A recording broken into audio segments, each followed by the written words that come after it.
Israël chante Hosanna. Les enfants du Seigneur ici ce matin chantent Hosanna. Alléluia. Alléluia. Gloire à toi, Seigneur.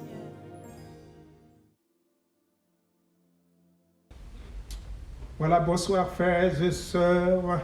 Que la grâce, la paix de Dieu soit avec nous tous. Nous sommes heureux de nous retrouver dans la prière. Là où nous sommes, nous voulons prendre du temps ensemble dans la présence de Dieu.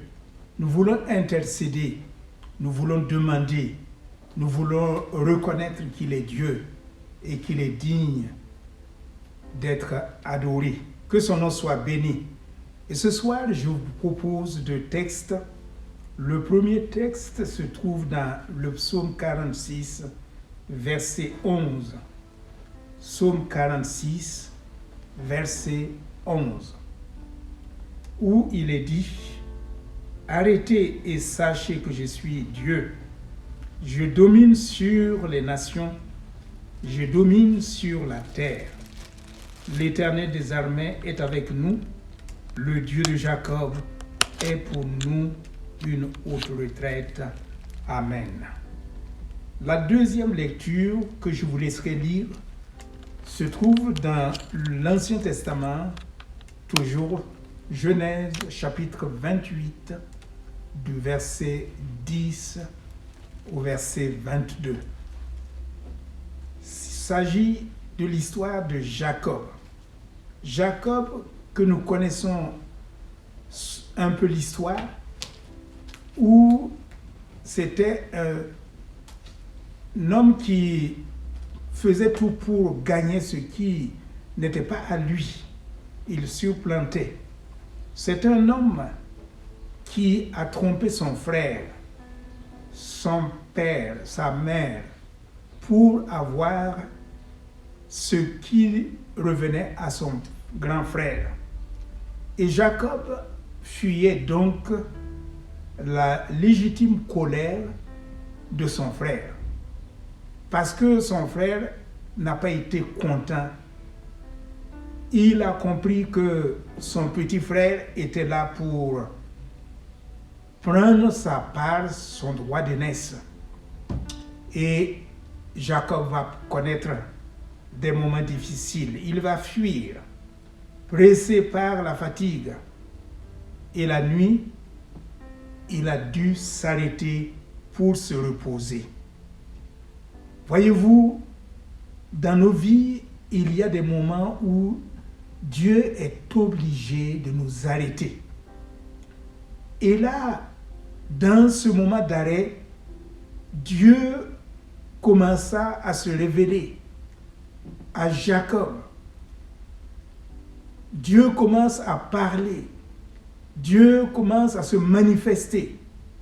Il fallait ce temps d'arrêt pour que Jacob ait une autre communion, une vraie communion avec Dieu.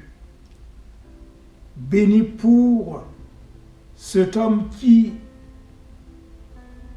est une source de grâce pour nous quand nous observons tous le parcours de sa vie. C'était un moment d'arrêt qui a porté une bénédiction, et à travers sa vie, nous pouvons nous aussi tirer quelques leçons pour nous-mêmes. Le temps d'arrêt, savoir s'arrêter, c'est une source de bénédiction.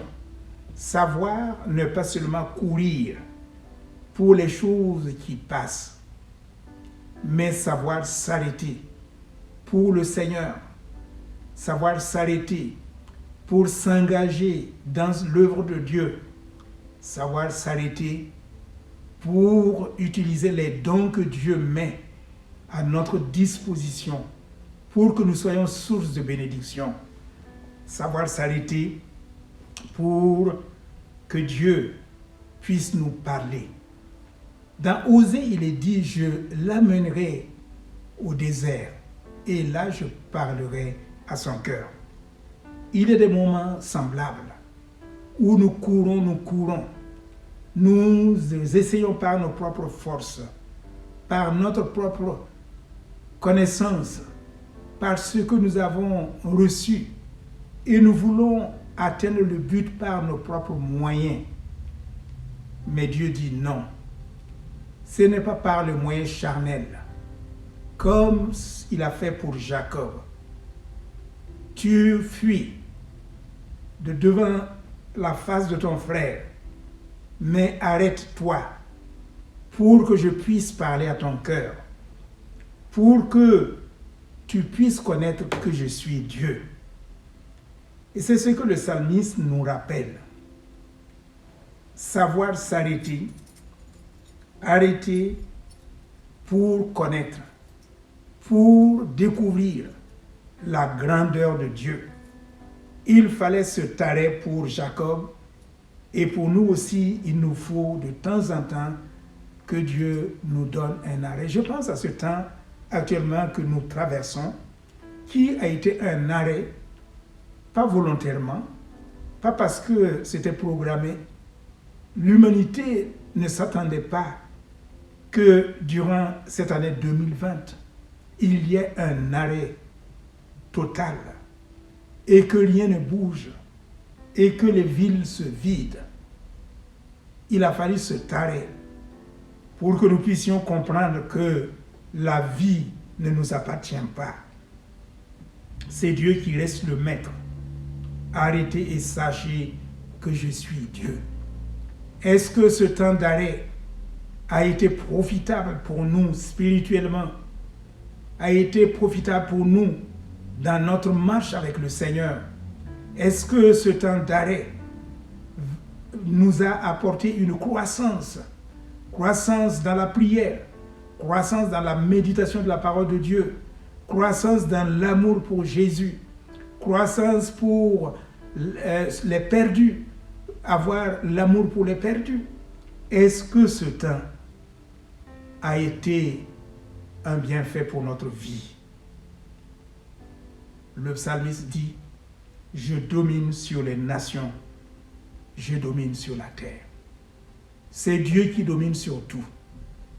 Et pour nous, frères et sœurs, arrêtons-nous seulement devant lui. Sachons déposer nos fardeaux à ses pieds. Tellement de personnes ne savent pas s'arrêter d'elles-mêmes pour écouter Dieu.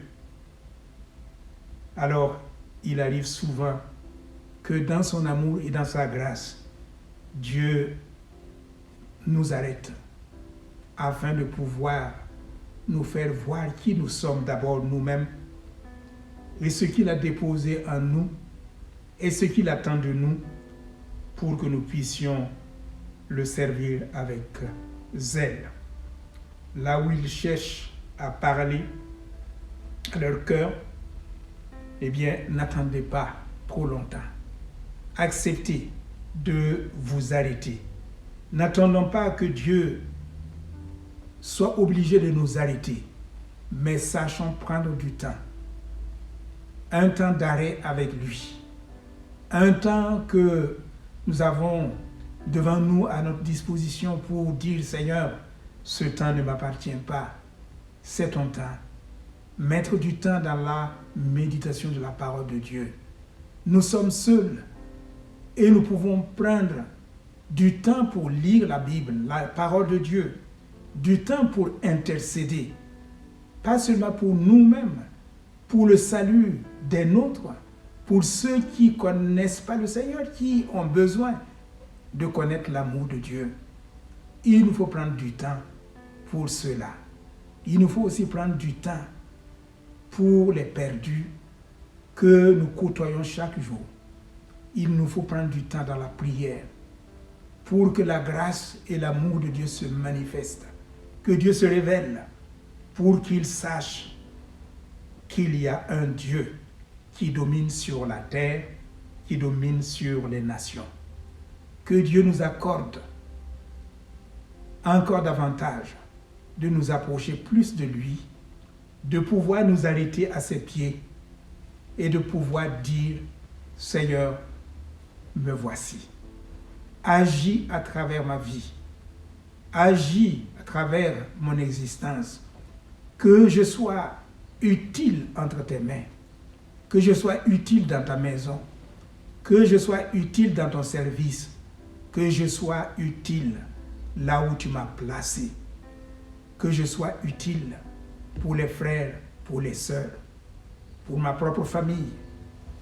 C'est pendant ce temps d'arrêt que nous pouvons ouvrir nos cœurs au Seigneur en disant: Saint-Esprit, je suis là disposé à faire ta volonté.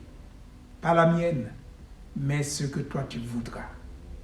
Utilise-moi comme un instrument pour la seule gloire en ton nom. Sois béni, Seigneur, pour ce privilège que tu nous donnes dans ce temps où nous sommes peut-être isolés. Mais ton esprit n'est pas isolé, il est avec nous. Parce que c'est toi qui domines chaque situation. Tu es là où personne n'y est. Parce que tu es présent, tu es omniprésent, tu es omniscient, tu es omnipotent. Nous célébrons ce Dieu qui domine sur la terre, les nations. Reçois la reconnaissance de nos cœurs et permets que nous puissions comprendre que ce temps d'arrêt est un temps de bienfait où tu veux avoir un dialogue avec chacun. Que la gloire revienne à notre Seigneur et Maître. Amen. Je donne quelques sujets de prière. Nous allons continuer à prier pour la reprise. Surtout ceux qui avaient un travail précaire, qui ne savent pas s'ils auront encore une fois, souvenons-nous seulement qu'il y a beaucoup de besoins et que pendant cette reprise, nous ne savons pas ce qui va se passer, mais nous savons une chose, c'est que Dieu, qui domine la terre, est avec nous et il n'abandonnera pas. Prions pour ceux qui sont malades, que le Seigneur puisse guérir. Prions pour ceux qui sont découragés, afin que la grâce de Dieu soit sur leur vie. Prions pour la nation, que Dieu apporte une guérison et que le Saint-Esprit puisse travailler dans les cœurs et qu'un grand nombre parvienne à la connaissance de l'amour de Dieu. Amen.